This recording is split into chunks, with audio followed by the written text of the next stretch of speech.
Delfini Blu, 7 anni, da 7 iscritti a 70. Che cosa vi aspettavate questo exploit?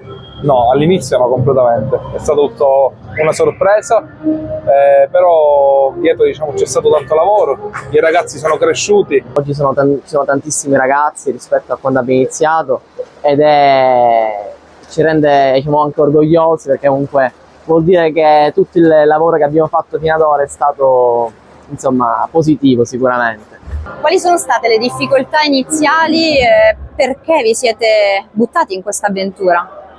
Diciamo è iniziato tutto in piscina, in acqua, con 5-6 ragazzi. Abbiamo iniziato a nuotare e poi a dare un inizio alla pallanuoto, che era una pallanuoto molto vista più come gioco, però che poi ha portato comunque i suoi frutti. Siamo stati la prima squadra di pallanuoto con ragazzi con disabilità intellettivo relazionale. Sì, la questione burocratica magari è quella più, tra parentesi, un po' più antipatica, però comunque ci siamo lanciati, eravamo più giovani, io ero 20enne da poco quando abbiamo iniziato, quindi anche quell'essere un po' più giovani ti aiuta a lanciarti con più facilità e ad essere un pochettino più audace, e sicuramente questo ci ha aiutato, perché ai tempi non sapevamo a cosa stavamo andando incontro. State inserendo tante cose in più, perché questa apertura verso gli altri sport? Post-Covid e durante diciamo, quel periodo di Covid abbiamo capito che comunque i ragazzi erano prestanti anche per altre discipline sportive, e quindi dopo la pallanuoto è comunque sempre legata a un impianto, volevamo riuscire a fare anche altre attività al di fuori dell'impianto. Il Covid è stato un periodo molto negativo un po' per tutti, che però ha un po' rilanciato tutto il mondo, non solo sportivo, perché dopo essere stati chiusi in casa per mesi, insomma c'è ancora più voglia di ripartire con molta più grinta. Siamo aumentati come numero, è aumentata la richiesta e è aumentata anche la richiesta dei sport, come atletica, come il calcio, come il tennis. È aumentato anche il numero di tecnici, perché aumentando le discipline il numero di ragazzi ha dovuto anche ampliare il nostro staff. Abbiamo diciamo, prevalentemente ragazzi autistici, ma abbiamo anche in squadra ragazzi con la sindrome di Down, la sindrome di Williams, X fragile. L'organico era 2017 eravamo pochi, ora invece siamo una squadra con più allenatori, dottoresse, psicologhe, quindi abbiamo dietro diciamo, un grande team, non siamo più 2-3 ragazzi, oramai siamo un po' più grandi anche noi perché siamo cresciuti ancora forzatamente. Cosa sognate per il futuro? Di fare sempre, diciamo, mantenere viva questa voglia di fare trasferte, di esperienze nuove anche territorio nazionale e perché no in un territorio non italiano, ecco. Non ci accontentiamo mai, quindi insomma cerchiamo sempre di crescere, di migliorare.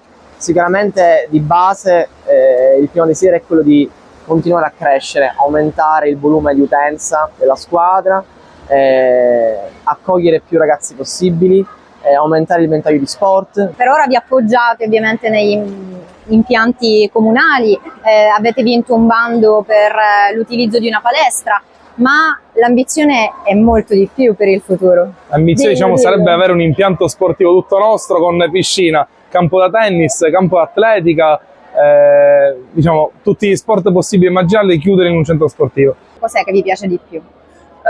La squadra ci piace divertire, giocare, fare tante risate, anche con gli allenatori ci piace scherzare, ci piace gioire. E tu invece Chiara? E anche a me la stessa cosa di Eros.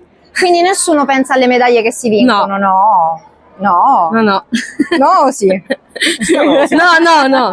E tu invece? Allora, a me sul nuoto, più mi piace scherzare, un po' serietà e anche soprattutto lavorare sulla disciplina, ma soprattutto imparare molto la velocità. Loro sono gli atleti al 100% come qualsiasi altro atleta nel mondo, e hanno voglia, hanno sempre fame di risultati, quindi è anche giusto che ci sia questa cattiveria agonistica a spronare i ragazzi a fare sempre meglio. Quindi sì, i ragazzi Anche se lo negano, sì, le medaglie fanno sempre piacere, ecco, innegabile questo. Ci sono tanti ragazzi che hanno iniziato 7 anni fa con voi, quindi li avete visti crescere, siete cresciuti insieme a loro. Sì.